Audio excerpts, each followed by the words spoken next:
दोस्तों आप सभी का बहुत बहुत स्वागत है। लोकसभा चुनाव 2024 का आया सबसे ताज़ा फ्रेश चौंकाने वाला ओपिनियन पोल। 2024 में केंद्र में किसकी सरकार बनेगी, एनडीए की बनेगी या फिर इंडिया गठबंधन की सरकार बनने जा रही है, क्या कहता है सर्वे। आइए आपको पूरे आंकड़े बताएंगे किस प्रदेश में किस पार्टी को कितनी सीटें मिल रही हैं और किस पार्टी की सरकार बनने जा रही है। आपको बता दें लोकसभा में 543 सीटें हैं। 543 में से जो भी 272 सीटें लेगा वो अपनी सरकार बना लेगा। तो देखते हैं किस पार्टी को कितनी सीटें मिलने जा रही हैं। आपको क्या लगता है, आप कमेंट करके ज़रूर बताइए कि 2024 में केंद्र में किसकी सरकार बनेगी, बीजेपी की या फिर कांग्रेस की। कमेंट जरूर करें और वीडियो को लाइक करें, शेयर करें, चैनल को सब्सक्राइब करें। तो शुरू करते हैं।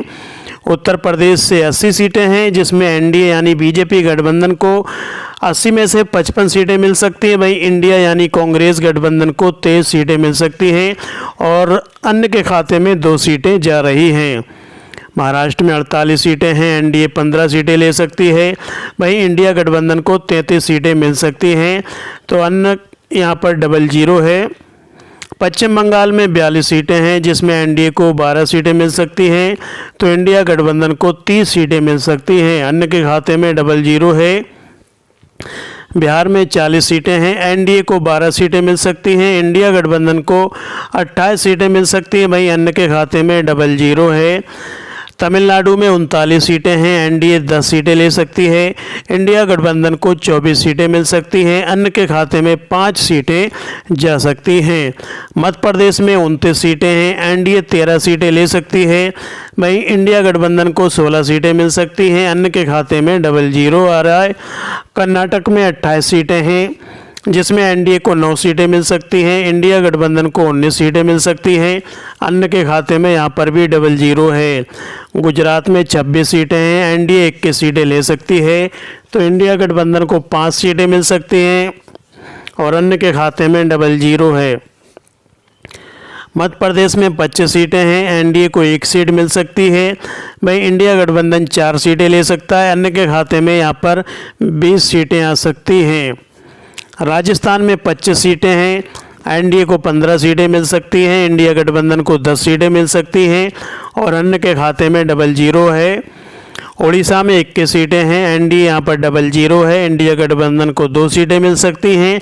अन्य के खाते में यहाँ पर 19 सीटें जा रही हैं। केरल में 20 सीटें हैं, एनडीए 00 है। इंडिया गठबंधन को 15 सीटें मिल रही हैं। अन्य के खाते में 5 सीटें जा रही हैं। तेलंगाना में 17 सीटें हैं, एनडीए को 2 सीटें मिल रही हैं। इंडिया गठबंधन को 7 सीटें मिल रही हैं। तो वहीं अन्य के खाते में 8 सीटें जा रही हैं। असम में 14 सीटें हैं, एनडीए को 12 सीटें मिल सकती हैं। इंडिया गठबंधन को 2 सीटें मिल सकती हैं। अन्य के खाते में 00 है। झारखंड में 14 सीटें हैं, एनडीए 2 सीटें ले रही है। इंडिया गठबंधन को 12 सीटें मिल रही हैं। अन्य के खाते में 00 है। पंजाब में 13 सीटें हैं, एनडीए के खाते में 2 सीटें जा रही हैं। भाई इंडिया गठबंधन को 11 सीटें मिल रही हैं। अन्य के खाते में 00 है। छत्तीसगढ़ में 11 सीटें हैं, एनडीए 4 सीटें लेती दिख रही है। तो इंडिया गठबंधन को 7 सीटें मिल रही हैं। भाई अन्य के खाते में 00 है। हरियाणा में 10 सीटें हैं, एनडीए 4 सीटें ले सकती है। भाई इंडिया गठबंधन को 6 सीटें मिल सकती हैं। अन्य के खाते में 00 है।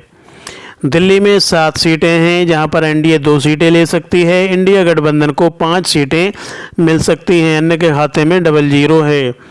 जम्मू कश्मीर में 6 सीटें हैं जिसमें 2 एनडीए ले रही है। 4 सीटें इंडिया गठबंधन को मिल सकती हैं। अन्य के खाते में यहाँ पर भी 00 है। हिमाचल में 4 सीटें हैं, 1 एनडीए के खाते में जा रही है, 3 इंडिया गठबंधन के खाते में जा रही हैं। अन्य के खाते में यहाँ पर 00। उत्तराखंड में 5 सीटें हैं जिसमें 2 सीटें एनडीए के खाते में जा रही हैं, 3 सीटें इंडिया गठबंधन के खाते में जाती दिख रही हैं। मणिपुर में 2 सीटें हैं, एनडीए के खाते में यहाँ पर 00 है। इंडिया गठबंधन दोनों सीटें ले सकती है और यहाँ पर अन्य के खाते में 00 है।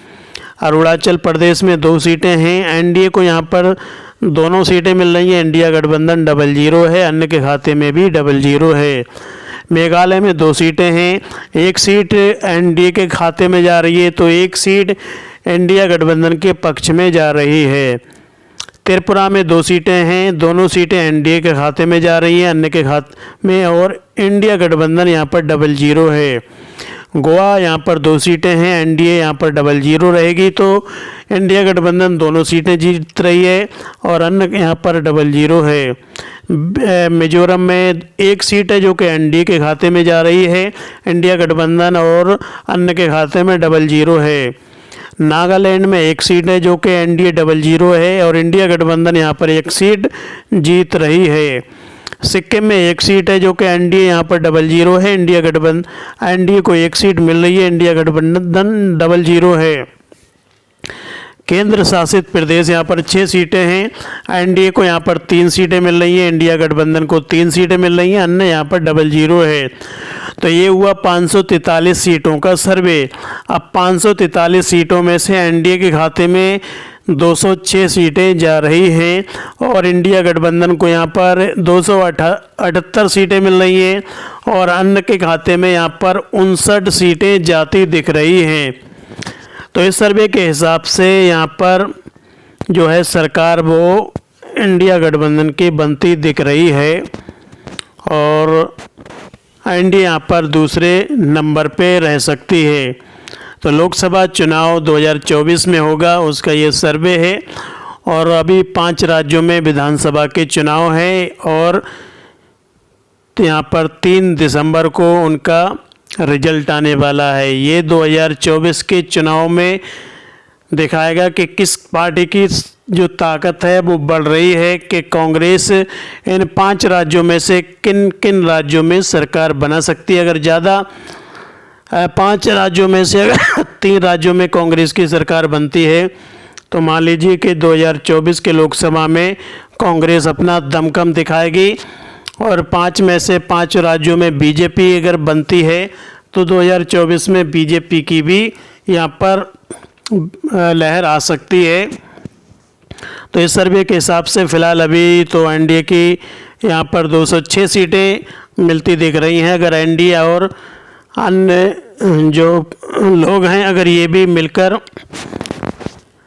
सरकार बनाते हैं तब भी सरकार नहीं बनेगी, क्योंकि 272 पे सरकार बन जाएगी और यहाँ पर इंडिया गठबंधन 278 सीटें लेती दिख रही है। तो इसमें काफ़ी फेरबदल भी हो सकते हैं।